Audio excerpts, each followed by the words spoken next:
आज हम जानेंगे प्रदूषित हवा पानी से मानव जीव जंतु और खेती पर होने वाले दुष्परिणाम। प्रदूषित हवा पानी और तापमान बदल, क्लाइमेट चेंज, ग्लोबल वार्मिंग से होने वाले मनुष्य जीव जंतु और खेती पर होने वाले दुष्परिणाम। क्या है पानी की शुद्धता, क्या है हवा की शुद्धता, क्या है तापमान बदलाव से प्रकृति का खेती और मानव जीवन पर असर। इन सभी विषय में अभ्यासपूर्ण जानकारी हमें ध्यान गुरु रघुनाथ गुरुजी ने दी है। रघुनाथ गुरुजी 15 सालों से पानी हवा के सभी पैरामीटर के ऊपर अभ्यास कर चुके हैं। उन्होंने कई सालों से हवा पानी और पर्यावरण के बारे में जनजागृति अभियान का उपक्रम भी किया है। साथ में वह अन्य विषय में भी अभ्यासकारक हैं और संशोधक भी है, और आगे भी वह वैज्ञानिक विषय पर संशोधन कर रहे हैं। तो आइए जानते हैं। हरिओम। आज हम माँ गंगा में स्नान और गिरनार परिक्रमा कार्तिक मास में क्यों करते हैं। संशोधन के अनुसार पवित्र माँ गंगा का पानी और गिरनार का हवा में जो शुद्धता है, जो शुद्धता का प्रमाण WHO ने किया है, पानी की शुद्धता में हमें जो पैरामीटर देखना चाहिए वो pH, conductivity, TDS, redox, BOD, COD, calcium, magnesium, calcium oxide, उसके साथ क्लोरीन, ये सभी जो पैरामीटर है माँ गंगा का pH level 7.5 to 8.5, TDS below 100, BOD, COD 5 से भी कम, उसका हार्डनेस 100 से भी कम, TDS जो 50 के बीच में, ऐसे कई पैरामीटर जो WHO के गाइडलाइन से सदियों से माँ गंगा के पानी में रहते हैं। और सरकार के प्रयास अनुसार आज गंगोत्री, प्रयागराज, हरिद्वार और बनारस, ऋषिकेश में माँ गंगा का पानी बहुत ही शुद्ध है। इसमें स्नान करने से और उसके पानी के सेवन से हमें जो पानी के अंदर का डिजोल्व ऑक्सीजन है, जो pH, अल्कलाइन pH है, उसका बहुत ही शरीर के लिए लाभदायक है।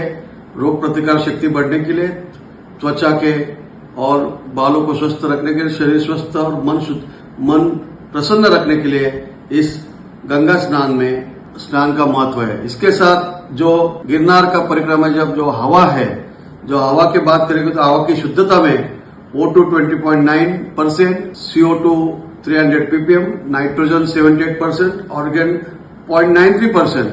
ऐसे जो WHO के गाइडलाइन से हमें चाहिए वो सब गिरनार के परिक्रमा में हमें मिलता है। उसके साथ जो जब हवा प्रदूषित होती है तब सल्फर डाइऑक्साइड, नाइट्रिक ऑक्साइड, उसके साथ मीथेन, CO, ये सब जो लेवल बढ़ते हैं, इससे हवा दूषित होती है। तो इसके साथ ही गिरनार परिक्रमा के समय हम जो जंगलों में जाते हैं, जो फॉरेस्ट रीजन में जाते हैं, वहां पे जो ऑक्सीजन की मात्रा बहुत ही ज्यादा रहती है। उसमें पेड़ पौधे की वजह से दिन भर ऑक्सीजन मिलता है।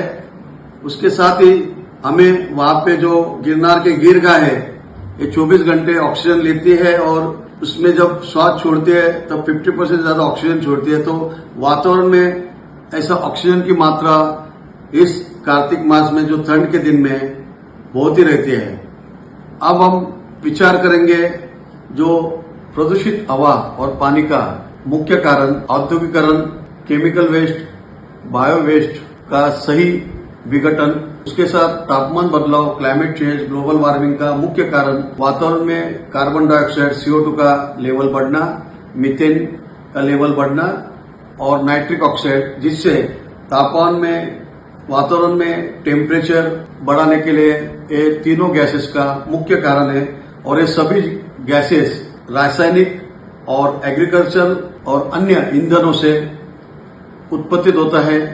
इसे कंट्रोल करने के लिए हमें पेड़ पौधे लगाने से जो वातावरण का जो CO2 है उसे पेड़ एब्जॉर्ब करके वातावरण में ऑक्सीजन छोड़ता है। इसके साथ ही हम इलेक्ट्रिक व्हीकल का इस्तेमाल, नदी नालियों का साफ सफाई, केमिकल वेस्ट, बायोमेडिकल वेस्ट को सही विघटन, रिसाइकलिंग, और घर में जो दवाई है, मेडिसिन है, जो एक्सपायरी मेडिसिन है, और यूज किया हुआ बैटरी, बल्ब, LED बल्ब जो है, सही तरीके से हम विघटन करें, रिसाइकलिंग करें और पर्यावरण को बचाएं।